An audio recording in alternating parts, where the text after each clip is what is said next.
Plasma membrane है वो बनती किससे? वो बनती है लिपिड से और प्रोटीन से। ठीक है, लिपिड से और प्रोटीन होगा तो वो बनाएगा प्लाज्मा मेम्ब्रेन को। अब मैं ये भी बताऊंगा कौन सा सेल ऑर्गेनल ऐसा है जो लिपिड और प्रोटीन्स को निकालता है ताकि सेल मेम्ब्रेन बन सके। ठीक है, देख सेल मेम्ब्रेन कोई वन टाइम इन्वेस्टमेंट नहीं है कि तुमने बाउंड्री बनवा दी तो अब कभी खराब होगी ही नहीं। ठीक है, सेल मेम्ब्रेन लिविंग है तो कभी वो खराब होगी कभी नहीं बनेगी, तो उसके लिए परमानेंटली कोई ना कोई इन सब चीजों का सप्लाई देता रहेगा, लिपिड का और प्रोटीन का। देखो जो सेल मेम्ब्रेन होती है वो बड़ी फ्लेक्सिबल सी होती है। फ्लेक्सिबल क्यों? अमीबा देखा आपने? अमीबा क्या करता है, खाने के आसपास जाता है, स्यूडोपोडिया बनाता है, ठीक है, इमेजिनरी हैंड बनाता है, उसको इनगल्फ कर लेता है। तो इनगल्फ करने के लिए उसके बीच में छेद भी होगा, इसका मतलब स्यूडोपोडिया बनाने के लिए उसके अंदर फ्लेक्सिबिलिटी बहुत ज्यादा होगी। तो ये सब चीजें उस प्लाज्मा मेम्ब्रेन के अंदर ऑलरेडी होती है। ठीक है, और कई यूनिसेलुलर ऑर्गेनिजम्स उसको इनगल्फ करने के लिए मतलब निगलने के लिए खाने को भी यूज करते हैं। और इजेशन ऑफ खाने मतलब जो अनडाइजेस्टेड फूड जो बच जाता है उसको बाहर फेंकने के लिए भी इन्वायरमेंट में यूज ऐसा करते हैं। नेक्स्ट जो हम लोगों के बारे में हम बात करेंगे that is the cell wall. देख सेल वॉल जो होती है मैंने आप लोगों को बता दिया कि वो रिजिड होती है, वो आउटर मोस्ट कवरिंग होती है, प्लांट सेल में ही होती है खाली, और ये बनी होती है सेल्यूलोज से। किससे बनी हुई होती है? सेल्यूलोज। ठीक है, cellulose is a complex substance and provide structural strength to the plant. Plant को स्ट्रक्चरल स्ट्रेंथ प्रोवाइड करवाता है। देखा होगा आप लोगों ने, हम जितने भी पत्ते वत्ते खाते हैं उन सबको पहले उबालते हैं, जबरदस्त तरीके से उबालते हैं, फिर खा पाते हैं उसको। पता नहीं पता देख, जब हम घर में साग बनाते हैं तो कैसे साग को बस कच्चा ही लिया काट के खा गए? नहीं, तरीका ही नहीं है वो। एंटी न्यूट्रिएंट्स होते हैं उसके अंदर बहुत सारे, मतलब जो चीज़ें हम लोगों को नहीं चाहिए। ठीक है, और पेट भी खराब करेगा क्योंकि हमारा पेट उसको पचा ही नहीं पाएगा। और उसके अंदर ना सेल्यूलोज बहुत अच्छी क्वांटिटी में होता है। तुमने देखा होगा गाय को तो ऐसे ही दे देते हैं हम लोग खाली, गाय का तो पेट वेट नहीं खराब होता क्योंकि उसकी बॉडी के अंदर कुछ ऐसे एंजाइम्स हैं, कुछ ऐसे केमिकल्स हैं जो सेल्यूलोज को भी डाइजेस्ट कर लेता है। ठीक है, गाय का तो डाइजेशन सिस्टम फिर भी बड़ा वीक है। ठीक है, टर्माइट का नाम सुना? दीमक। भाई साहब दीमक तो इससे भी स्ट्रॉन्ग चीज को खा जाती है।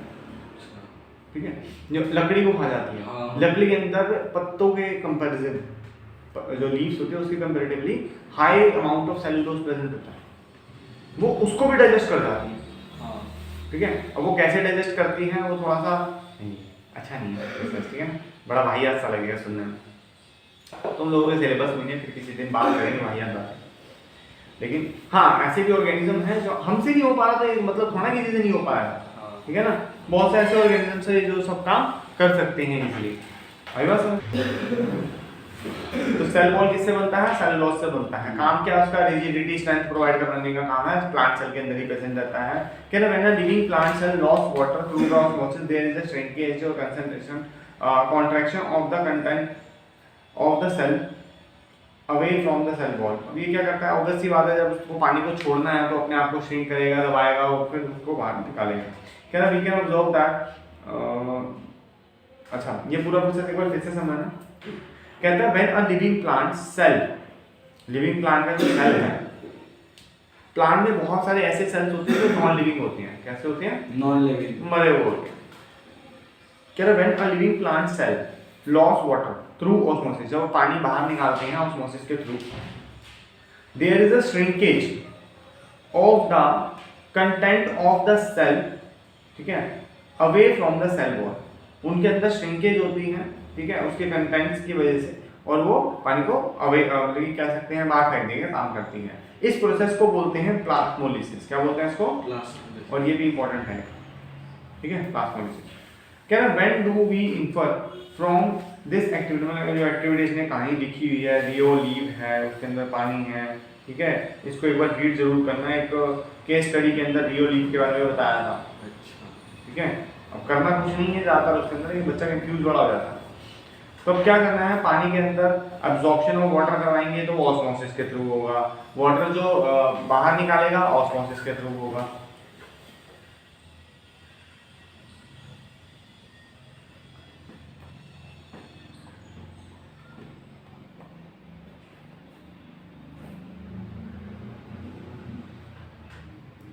ठीक है, प्रोटेक्शन प्रोवाइड करवाता है, वो सब चीज़ आप लोगों को मैंने बता दी है।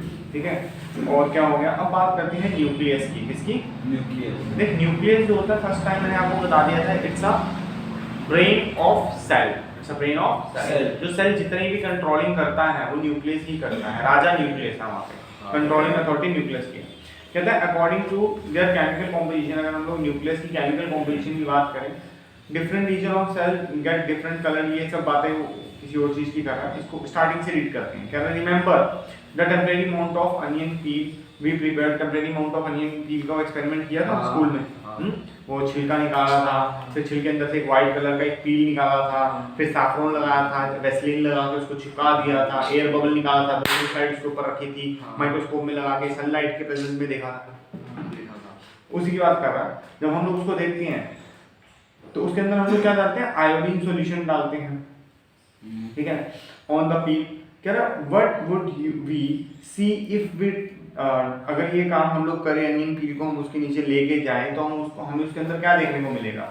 कह रहा ऑब्वियसली बात है, if we try to observe the peel without putting the iodine solution, अगर आयोडीन सॉल्यूशन डालेंगे उसके अंदर, ठीक है, तो क्या वो हमें दिखेगा।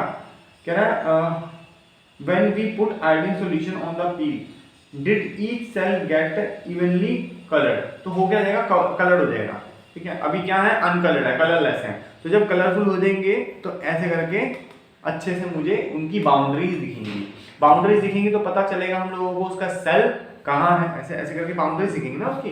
अगर बाउंड्री दिखेगी then we get to know कि वो सेल कहाँ खत्म हुआ कहाँ चालू हुआ, ठीक है।